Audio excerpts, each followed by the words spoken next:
Bonjour chers frères et sœurs en Christ, que la grâce, la paix et la miséricorde de notre Seigneur Jésus-Christ soient abondamment multipliés. Shalom et bienvenue dans cette nouvelle vidéo de 7 minutes de pain quotidien du 16 octobre 2025. Nous poursuivons notre lecture dans le livre de Actes des Apôtres, chapitre 8, et nous allons lire aujourd'hui le verset 18. Nous avons vu dans la vidéo précédente que le Saint-Esprit pouvait être reçu par prière après imposition de main de la part des apôtres. Et ceci s'est produit à l'occasion de la mission qu'ont reçu l'apôtre Pierre et l'apôtre Jean de descendre à Samarie et d'annoncer l'évangile. Même pas annoncer l'évangile avait déjà été annoncé, mais dans le but de leur communiquer dans les dons spirituels, de leur communiquer le Saint-Esprit. Car Philippe, avant eux, avait déjà annoncé l'évangile en Samarie. Et avant Philippe aussi, d'autres frères également qui avaient fui la persécution.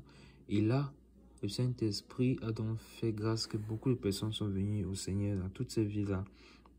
À tel point qu'il y avait un homme surnommé Simon, un magicien qui lui également a donné sa vie au Seigneur. Et dans cette ville donc, les apôtres ont été dépêchés, 2 apôtres, Pierre et Jean, pour aller prier pour ses frères, pour les entretenir, pour les fortifier et surtout pour aller prier afin qu'ils reçoivent le Saint-Esprit.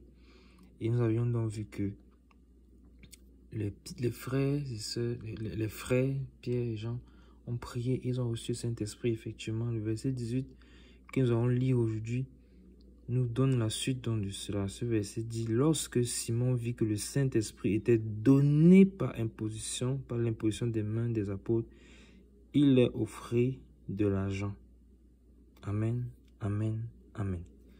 Bon, mais regardez ce qui est en train de se passer ici. Ici, ne confondons pas. Ici, on est en train de parler de Simon, le magicien. Parce que, tout à l'heure, je parlais de l'apôtre Pierre, de l'apôtre Jean. Parce que Jésus-Christ a redonné, il a donné un nouveau nom à Simon. Il lui a donné le nom de Pierre, ce qui voulait dire Céphas, car il était celui-là que le Seigneur utilisera puissamment plus tard comme capitaine de l'église. Et Céphas signifiait donc Pierre. Voilà comment il a eu le nom Pierre. Et ce Simon dont je parlais tout à l'heure, qui était magicien et qui a également donné sa vie au Seigneur, nous avions déjà vu que ses motifs n'étaient pas clairs. Il a donné sa vie au Seigneur, mais il était toujours impressionné par les miracles qu'accomplissait Philippe. En fait, son cœur était toujours attaché à son ancienne vie, en fait. Et toi, donc, est-ce que ton cœur est toujours attaché à son ancienne vie?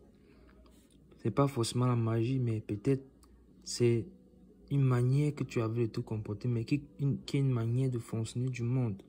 Mais est-ce que ton cœur est encore attaché? Si ton cœur est encore attaché, alors détache-toi. C'est le moment de te détacher de cela et de venir au Seigneur de façon sincère. Et nous avons vu également que nous devons toujours éprouver notre cœur, juger nos sentiments devant le Seigneur, car lui sonde les cœurs, il connaît toutes choses, même nos pensées les plus profondes et les plus cachées aux yeux des hommes, lui les connaît.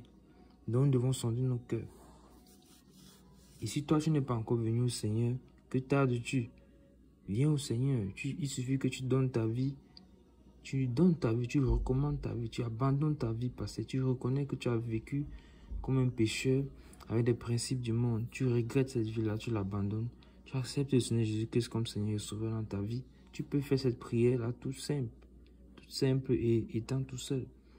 Et en acceptant le Seigneur Jésus-Christ, en te faisant baptiser en son nom, tu reçois la vie éternelle et le don du Saint-Esprit, la promesse également disponible pour toi.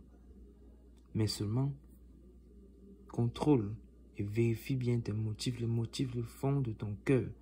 Si tu viens au Seigneur, quelle est la raison pour laquelle tu viens? Ici, nous avons vu, nous voyons que ce Simon-là, qu'est-ce qui s'est passé? Lorsqu'il vit que le Saint-Esprit était donné par l'imposition des mains de l'apôtre, il a offert de l'argent.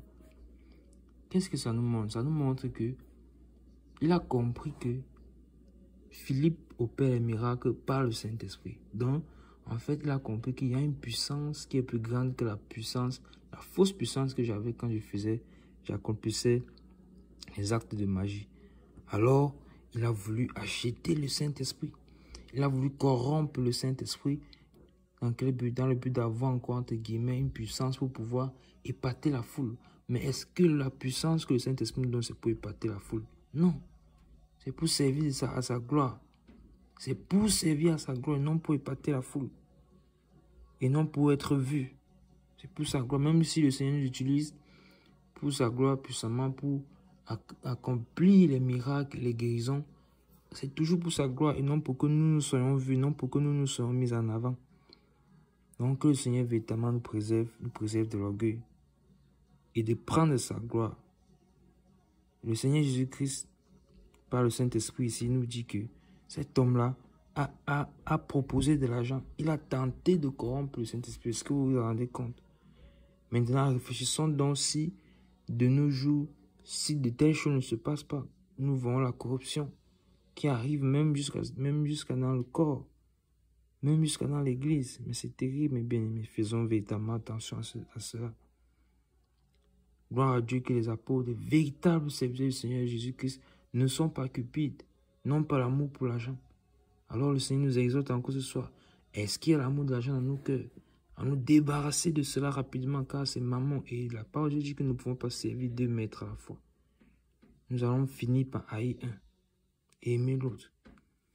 Et je crains que nos cœurs ne soient détournés s'il y a l'amour de l'argent et si nous sommes attachés à ce monde. Nous ne devons pas être attachés à ce monde.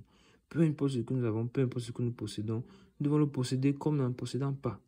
User comme n'en usant pas.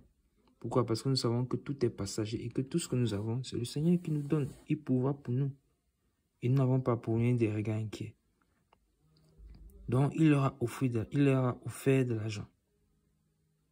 Parce qu'il a voulu, qu'est-ce qu'il voulait? Il voulait qu'on prie aussi pour lui, pour qu'il reçoive le Saint-Esprit. Vous imaginez ça? C'est-à-dire que lui, il a donné au Seigneur, mais il n'avait pas encore le Saint-Esprit. Encore une fois, on a une confirmation que ce n'est pas automatique. Mais lui, son cas est grave parce que son motif même n'était pas encore clarifié, puis devant le Seigneur. Et cela nous montre effectivement que nous avons tant besoin du Saint-Esprit. Parce qu'il pouvait rester là, s'il n'avait jamais vu qu'on peut prier et quelqu'un reçoit le Saint-Esprit. Il serait resté là pensant qu'il est chrétien et que sa vie, tout va bien. Or, il n'a pas encore reçu le Saint-Esprit. Or, il est encore attaché à sa vie passée de magicien.